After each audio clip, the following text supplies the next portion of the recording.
Let's welcome in our next guest on the show. Gautam Trivedi, Managing Partner at Nepean Capital, is with us, and he's with us in the studios now. Thanks very much, Gautam. Great to see you here in person. And Happy to be here. You're joining us at very, very interesting times. Everyone's trying to understand the contours of the, Trump 2.0 era. Let's start with that because that's the big headline. Sure. Now, this whole tariff business, which is still being negotiated. And I was reading the press statement, the joint statement, where India is agreeing to buy more, even in defense, something where, our indigenous industry has done so well. But even there, so it's all unraveling. From a market perspective, is there a straight corollary? Would you look at defense stocks differently at all in this new environment? So I think let's look at the facts. India's trade surplus with the United States now is at a 45.7 billion number. That was for calendar 2024. That's up 100% since 2015. So in 10 years, our trade surplus with the United States has gone up significantly. That's one. I mean, again, we're not at par where China is, but significant. That's a significant jump. The second element is that the Commerce Secretary nominee, Howard Lutnick, basically said that by the 1st of April is when they'll have the numbers. And that means reciprocal tariffs across the world, including India. Yeah. But I think the good news here is that at least our Prime Minister has taken the effort of being, I think, one of the first that I know of senior leaders in the world to actually physically go to the States, meet Elon Musk, meet President Trump, and hopefully soften the blow. So we'll know in 6 weeks what exactly is going to happen. But potentially, yes, the defense stocks could potentially see a pullback. Yeah, because they're looking at a range of issues there, from missiles to even sort of on-ground equipment. A lot of it is being made by companies, listed companies. So we'll perhaps have to see how this plays out. The other thing with defense is if this Russia-Ukraine war finishes, right, that's going to lower demand for weapons, etc. But at the same time, that's an export opportunity. It's very small for India right now. Yeah. But eventually, Trump wants Europe to spend, increase defense spending. That's right. Protect your own. Why should we protect, right? Yeah. I mean, pay up. Gautam, how are markets looking from here on? I mean, we are oversold. There's all this news flow. Yeah. You think it's time for a bit of a bounce, maybe even short term? As much as I'd like to agree with you, I'm still not sure. Because if you look at the absolute numbers of how much foreigners have sold, so if you take the peak, the 26th of September 2024 was the peak of the market. Since then, we've seen roughly about 2 lakh crores of selling by foreign portfolio investors. Why are they selling? Let's get to the bottom of that. The United States is growing at a GDP rate of 2.5%. That's a $30 trillion economy growing at a GDP of 2.5%. We're as expensive as the S&P 500. And if you look at the absolute earnings growth for 2025 for the S&P 500 stocks, it's a whopping 13%. So we pride ourselves sitting in India saying we have 14 to 15% earnings growth on a rolling 12-month basis, but the United States is growing at 13%. At least the listed top 500 companies. Of that, the Max 7 actually are growing at 18%, and the balance 493 are growing at an average of 11%. So again, double-digit strong numbers. And if you look at what President Trump seems to be outlining for the foreseeable few years, lower taxes, lower inflation, and bringing investment and jobs back into America, if you're an asset allocator sitting in California, New York, Michigan, Ohio, etc., why would you want to put money in emerging markets? If you look at it from July of 2024, Asia, ex-Japan and ex-China, we've seen a total of $56 billion of net outflows by foreign portfolio investors. So India is not unique in that sense. But if you are an EM fund manager who's got hit with redemptions, which a lot of them have, you'll sell the most expensive market first. And as a result, I think that's where we're getting hit the most. You don't think enough has been, markets always, they're never at neutral, right? They're excess on that side and this side. So there was excess on that side. Maybe you're getting to a little bit this side now? I don't think so Not yet. As much as I'd like to believe so, but I don't think so yet, only because foreigners have sold a mere 2% of their mark-to-market trillion-dollar holding, which was as of the 26th of September. So can they sell another 2%? Yes, they can. Do we have the ability to absorb all of that selling? I don't think so. But Gautam, you were making that point. Please go ahead with regard to the FI holding. Yeah, so I guess the point I was trying to make was that if you look at the selling that started on the 26th of September of last year by foreign institutional investors, we've seen about 2 lakh crores of net outflows, more than matched by domestic institutional investors buying as much as in mutual funds and insurance companies buying as much as 3 lakh crores. However, the Nifty 50 is down 12.5% since. Year to date, the numbers are almost matching each other. FI flows matching with a domestic. Yes. So that tells you there's a third element at work, which is HNIs, family offices, AIFs that don't get clubbed with the DII buying and selling. And of course, retail, which is direct into the market, not coming through mutual funds. So that third element has really been determining the flow of the market. So we're still very much a flow-driven market versus fundamentals. So I think that's something you've got to keep your eyes focused on at all points of time. You know, Gautam, I was just looking at this data with regard to, we focus on the secondary market selling from the FIIs. Yeah. But, you know, in the primary market, they've been putting money back as well. Now, the assumption is since the markets have got a little bit rocky, maybe, in fact, you know, you'll see a supply of paper that will slow down, which could be a blessing in disguise. Because then, you know, they don't have any other alternate to deploy some money, or maybe they want to hold on to that. Could that as well, besides the money moving to a US market or the Japanese market, could that as well play out? And then we could see the FI flows, you know, the outflows slow down a little bit. Just food for thought. I don't think so yet. Not yet, because the selling continues. And if you look at even the Chinese market, we looked at that in early October when China took off and then again slowed down. In the last 6 months, the Shanghai Composite is up, almost 15%. Yes. The HSCEI is up 33%. So those markets are still doing pretty well. So I think we have competition from China and, of course, the huge competition from the United States, where money is going back home.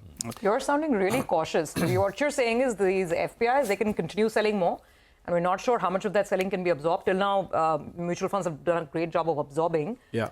And then there's a Chinese competition. I completely take your point there. We've been seeing what the Hang Seng is doing in the last 1 month, right? That's right. So 12% down on the Nifty from the peak. How much more? Possible?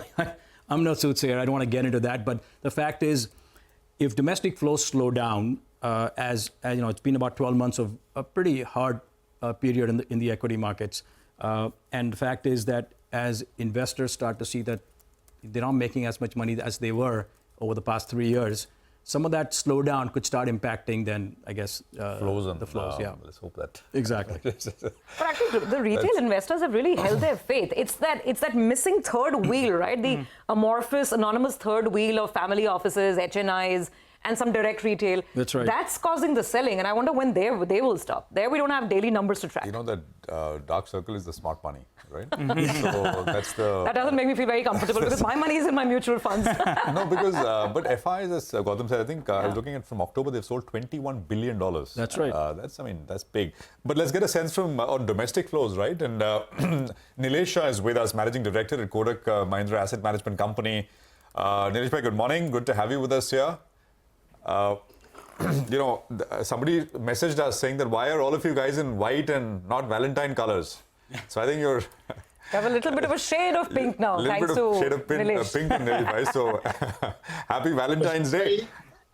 Sorry, go on. भाई ये देखने वालों की नजरिया पे है कौन सा कलर है आपको जो व्हाइट चाहिए वो किसी को ब्लैक भी दिख सकता है नहीं बिल्कुल सही बात है but talk to us about this flows question Nilesh bhai, what Gautam was saying. I mean, he thinks there is more selling coming from a foreign perspective. We've been having this conversation for the last 7-10 minutes and he was saying, well, but you know, the last month numbers which we got on SIPs, etc., rock solid still. So people are keeping the faith through this cycle. What are you seeing out there? So emerging market today is like 1980s Indian cricket team. In those days, when Sunil Gavaskar used to get out, most spectators will start leaving the stadium because other 9 people were not going to do much. Today's emerging market over 20 years has underperformed developed market because China, Brazil, Russia, South Africa, Turkey, South Korea, they all have underperformed developed market massively. The only batsman who played in emerging market is India. Now, obviously, there is a quit emerging market movement going on. There is a proverb which says that Leela Sukha Sata Lelu Barre. So even if your grass is green, but if it is among the dry grass, it will burn. So as Gautam said, will there be some more FPI outflows? Quite likely, because there is quit emerging market. Now, second question on domestic flows. So far, you have seen the number yesterday. It's strong. And Prashant bhai, if you look at FY21 to FY23 household allocation, they have put more money in cash than they have put into mutual fund and equity put together. So I just have to convince people sitting on cash at home that if you keep currency notes in your home, and which is 35 lakh crore plus, it's not going to give you any return. And certainly it is going to depreciate. In equity market, there is hope. Hosla hai, to ho jayega. So as long as I can convince people to empty their tijori and put it into equity mutual funds, I think flows will continue. And it's not a tough job, right? No, Nilesh, and actually, you folks have been doing a fantastic job of driving that message home, right? The market's been really testing investors for the last now almost 4.5 months. However, people have kept the faith. So you're doing a great job of it, but I want to come back to the point that Prashant made. Whether this dark circle, as we're calling it, the amorphous third wheel, whether they are smarter than Nigel and me, because we are continuing with our SIPs and our mutual funds, right? But what does this tell us? The family office selling, the HNI selling, the absolute mid-cap capitulation that's going on. Are they seeing something more than very smart mutual fund managers are seeing? Weigh in on that debate. So one, on your shows, I have been saying for last almost 1 month, the last 1 year, that low floating stock counters have valuation which are very, very expensive. Now those are getting corrected. I don't think so any mutual fund is invested over there. Similarly, when you have run up so much, will there be correction? Answer is quite likely. So I think there are different turfs. Mutual funds by and large are into quality stocks, reasonably valued stocks. Many of the speculators, including retail investors, are more into momentum stocks. While the going was good, they made a lot of money. Now, going is not so good, and they are paying the price. So I think the turf between institutional investors, smart money versus dumb money is totally different. हम लोग cricket खेल रहे हैं, वो लोग hockey खेल रहे हैं. I think you're giving us headline after headline. Exactly. So I think we're already, people are noting it down, and I think you'll see copies. But that's reassuring that this is cricket and they're playing hockey, and then something different is happening in that game. Which is why the mid-cap By the way, I just want to say one thing. Nilesh Bhai got cautious about 6, 7, 8 months on back. Mid-caps and small caps. And small caps. The Kotak team, actually. Yeah. And I think Gautam also, right. from at least for a few quarters now, he's been sort of sounding cautious. So just, so maybe you've been able to create some cash, etc., which is No, we have. Again, we didn't create as much as we probably should have. But we were running a screen just yesterday about the top 1,100 stocks. We run it on this software called ACE. 892 stocks have corrected 25% or more. That's from their respective 52-week highs. 125 stocks are down 50% or more from their respective 52-week highs. So that's been the extent of the capitulation that's happened in the mid and small cap space especially. And I think even when we're looking at some stocks to potentially look at and adding, but even after a 30, 40, 50% correction, these stocks are trading at 65 times. Some of them are trading at 45 times. They're not cheap anymore. Still not cheap. So they need to potentially correct more, or the fund flows basically turn around, and then again we're off to I wouldn't say off to the races, but at least you see a bottom in the market. All right. Gautam, let's focus on a couple of sectors and themes that when things were good, everyone wanted to get in, whether it was the solar play, renewable energy, or if you talk about the EMS companies as well. And I think you all had some exposure in Sirma. That's right. So some of those stocks, there is a big growth outline. Maybe valuations were out of whack, but some of them have pulled back big time. Do you think they've come to those levels where you want to nibble a little bit, or do you think that the flows picture is so gloomy that you'd rather stay aside and then wait by? I think EMS companies are starting to definitely look attractive, and there are certain companies, without naming them, that are in the air conditioning space, for example, where you are seeing global warming, you're seeing compressors not available. That's the extent of demand for air conditioners in India at this point. So I think those will certainly do well. But the whole EMS space, given the whole China Plus One strategy on which it's built, I think has a long runway going forward. So yes, these companies are starting to look attractive. Okay, so that's about the EMS. Some of them are starting to look attractive. Yeah. And also, if you could tell us about, we had spoken about renewable theme, solar theme in the past. Yeah. How do you think that's shaping up? Because India is looking at a big capacity in renewable energy. Yeah. And if everything plays out, then there's still plenty of growth, right? Yeah, so I think at the heart of this entire renewable energy is actually AI. And if you look at the amount of energy AI is consuming today, it's ridiculous. I mean, a simple AI or chat GPT search consumes 10x the power of a simple Google search. If you go in for images and video, it's 50x. So the power demand, and we're a country where we have 750 million smartphones. That's a lot of smartphones, a lot of people who are accessing ChatGPT or other AI platforms. So I think our need for power is only going to keep exponentially going up. The United States is spending between now and 2030 an additional $50 billion to get more power, whether it's renewable or it's thermal. I think the power stocks are basically stocks that we've been looking at. We own some of them. The good news is they've started to have a correction. So I think now's a good time to relook at those stocks. Okay. Okay, all right. So those are, some stocks and themes perhaps that one can look at. Nilesh, to get back to your point, so we've discussed the flows picture. The question is now, what should investors be prepared for? Because whether it's the quit emerging market movement or it's the hockey players playing a different hockey game in the same cricket field, the fact is that it's been impacting returns, right? So what is your advice going to be? Still stay away from mid and small caps, or is this now a good time to start nibbling into mid and small cap funds? So Surbhi, yesterday also we said the same thing. Today also we'll say the same thing, and tomorrow also we'll say the same thing. Investor has to follow the dharma of asset allocation. You have no control over how markets will move. None of us have the ability to predict market. And ऐसे बहुत सारे सुरमा हमने दलाल street में डूबते हुए देखे who had the gurur कि they know what will be happening to the market tomorrow. So in our control, it is asset allocation. Today, you have to moderate your return expectation. This we have been saying for last 1.5 years, that last 5 साल में जो return मिला है, that return is not going to come over next 5 years.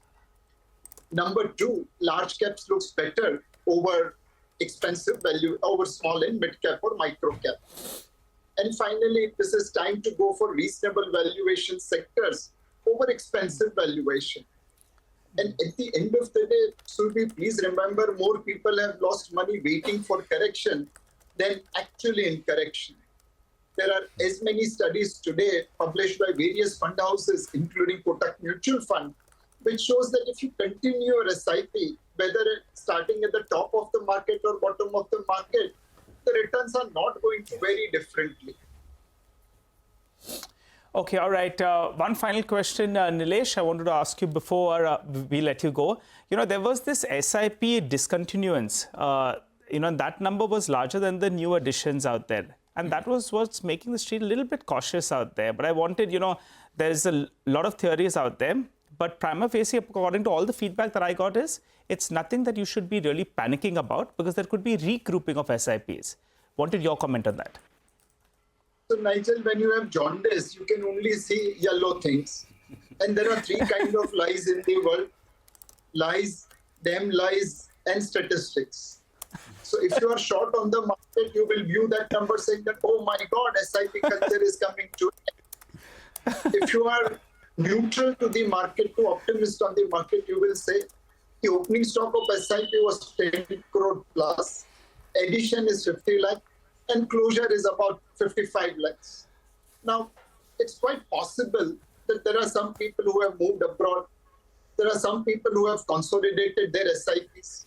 There are some people who have kind of shut their SIPs in thematic funds. And there are some people who probably have, faced financial hurdle and they want to take their money out. So we'll have to see the trend. I don't think so. 1 month data can indicate anything. Please remember the amounts are going up and we have a long way to cover. All right. No, absolutely. And I think point made, Nilesh bhai. और आपने पहले बोला सुरमा गुरूर मजा आ गया सुबह सुबह मन करता है हिंदी में हम बात करें अगली बार और शायद करेंगे thank you very much for joining us appreciate it very much here on CNBC TV 18 Gautam good to get your Thank you. perspective as well Thank by the you. way